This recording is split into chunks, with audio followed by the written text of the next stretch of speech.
Apa Yola keluar malam ini? Tanya Romi pada Karyo.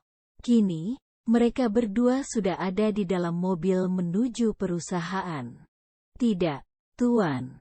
Jadi, kau masih mengikutinya? Tanya Romi masih fokus dengan ponselnya. Iya, Tuan. Kau tidak mengindahkan peringatanku kemarin ya? Romi menendang keras kursi kemudi dengan mata yang masih fokus pada ponsel. Maafkan saya, Tuan. Karyo hanya bisa meminta maaf untuk segala yang ia perbuat, padahal semua itu demi kebaikan tuannya juga. Tetap ikuti dia, Karyo. Aku menarik kata-kataku kemarin. Baik, Tuan. Entah mengapa, aku mulai meragukannya. Dulu aku menerima alasannya tak ingin hamil, tapi, jika ada yang lebih parah dari itu, maka aku tak akan segan-segan menghukumnya, ujar Romi sembari menatap keluar, memperhatikan orang-orang yang ia lewati. Saya akan berusaha sebaik mungkin, Tuan. Oh ya, mengenai laki-laki yang ditemui Mia. Apa kau sudah mengetahui siapa dia? Tanya Romi membuat Karyo tersenyum kecil. Dia adalah teman SMP Nona Mia, Tuan. Namanya Andre Subakti, seorang dokter yang menangani kakak dari Nona Mia, jawab Karyo. Apa mereka pernah pacaran? Tanya Romi. Ia sudah melihat foto yang dikirimkan anak buahnya, foto di mana Harry memegang tangan Mia. Tidak, Tuan. Hanya saja, sepertinya Dr. Harry sangat menyukai Nona Mia, jelas Karyo. Karyo, jangan biarkan dia menemui dokter itu, titah Romi. Tapi, jika Nona Mia tak menemui Dr. Harry, bagaimana Nona Mia bisa tahu keadaan kakaknya? Tanya Karyo ragu. Boleh bertemu tapi tak boleh bersentuhan? Aku tak mau jika laki-laki itu menyentuh istriku, ujar Romi kesal. Apa Anda cemburu? Tanya Karyo ingin melihat reaksi tuannya, meski ia tahu resiko yang akan ia dapat. Lagi, Romi kembali menendang Karyo dari belakang. Lama-lama tubuh laki-laki itu mungkin akan membiru.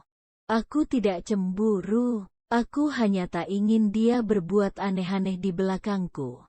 Dia akan mengandung anakku nanti. Aku tak mau ada laki-laki lain yang menjamahnya dan merusak segalanya. Maafkan saya, Tuan. Kau memang bodoh, Karyo. Kau bodoh? Iya, Tuan. Anda benar, saya memang bodoh. Karyo hanya bisa mengalah. Untuk yang satu itu juga ia dibayar mahal. Kau mengakuinya juga ternyata. Jika saya tak mengakuinya, Anda akan menendang saya lagi, batin Karyo. Sesampainya di perusahaan, Romi langsung masuk ke ruangannya. Menurut informasi dari Karyo, ada tamu yang sudah menunggu sedari 1 jam yang lalu di ruangannya. Anda tak perlu menghadapi mereka, Tuan. Biar saya saja, kata Karyo tak ingin terjadi keributan karena tamu yang datang sangatlah berbahaya bagi kewarasan. Aku sedang bahagia, jadi aku akan melayani mereka. Karyo hanya bisa melongo saja lalu menetralkan kembali raut wajahnya. Bahagia. Kenapa bahagia tuannya ini mengerikan dari kemarin-kemarin? Bahagia tuannya ini sangat suka menyakiti punggungnya. Kau sudah datang, Rom. Ketika Karyo membuka pintu, 2 tamu itu langsung berdiri. Romi pun tak menjawab dan memilih masuk lalu duduk di kursi kebesarannya. Katakan, 2 tamu yang tak lain paman dan sepupu dari pihak ayahnya itu langsung duduk kembali. Nathan baru saja selesai studi di Amerika, kau tahu itu kan? Seru Tommy menatap keponakan yang ada di depannya. Jadi, tanya Romi tak tertarik dan memilih menatap layar ponselnya. Dia lulusan universitas terbaik, Rom. Bagaimana jika Nathan kerja di sini sebagai sekretarismu? Usul Tommy membuat sebuah penawaran. Hahaha. Romy sontak tertawa, tawa mengejek maksudnya. Paman, apa kau sebegitu berharapnya padaku? Hah? Kenapa tidak bekerja di perusahaanmu saja? Tanya Romy tersenyum sinis. Kau tahu sendiri, Rom. Perusahaan paman itu tak sebesar perusahaanmu. Lagi pula perusahaan paman masih berharapmu juga. Lebih baik, Nathan kerja di sini, di perusahaan inti. Jelas Tommy begitu bersemangat. Setelah bertahun-tahun menunggu anaknya lulus, ia harus bisa membawa anaknya masuk ke perusahaan Romy. Hanya karyawan biasa, ucap Romy membuat dua orang di depannya itu bingung. Maksudnya, Rom? Tanya Tommy. Maksud tuan muda adalah, Nathan boleh bekerja di sini, tapi hanya sebagai karyawan biasa. Karyo langsung menjelaskan karena ia tahu tuannya tak suka mengulangi perkataannya. Tidak bisa, Rom. Nathan ini lulusan universitas terbaik. Dia tak bisa hanya menjadi karyawan biasa. Lagi pula, dia ini sepupumu. Tommy langsung membantah tak terima.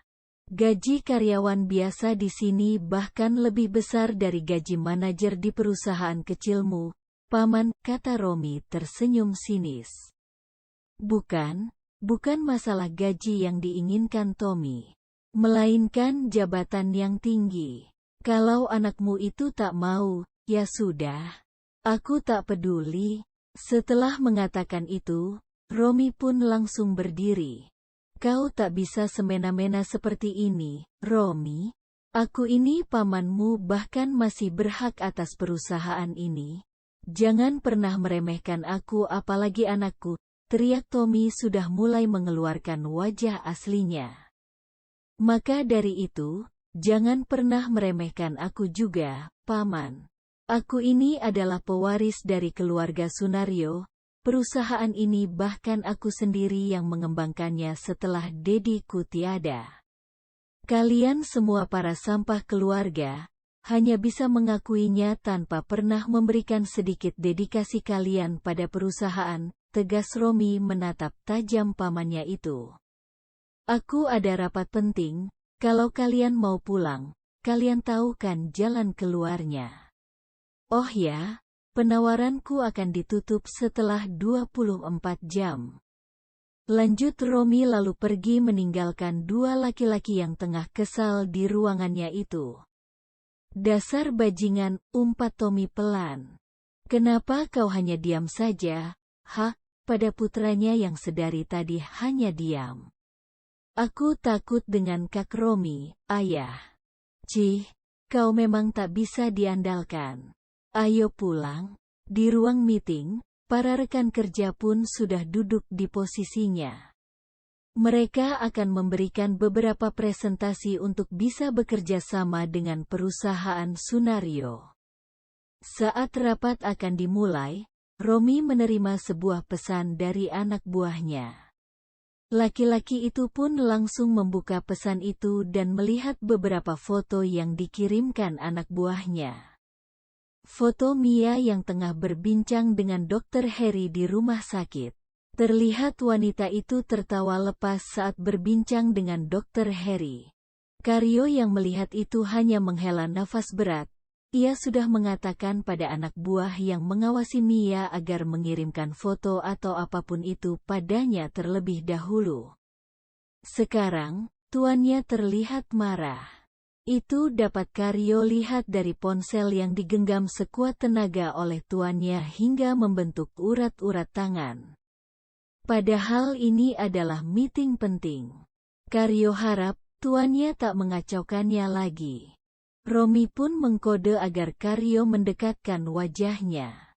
Bawa wanita itu kemari, titah Romy yang hanya bisa didengar oleh asistennya itu. Membawa Mia ke perusahaan, apakah itu tidak masalah? Pikir Karyo.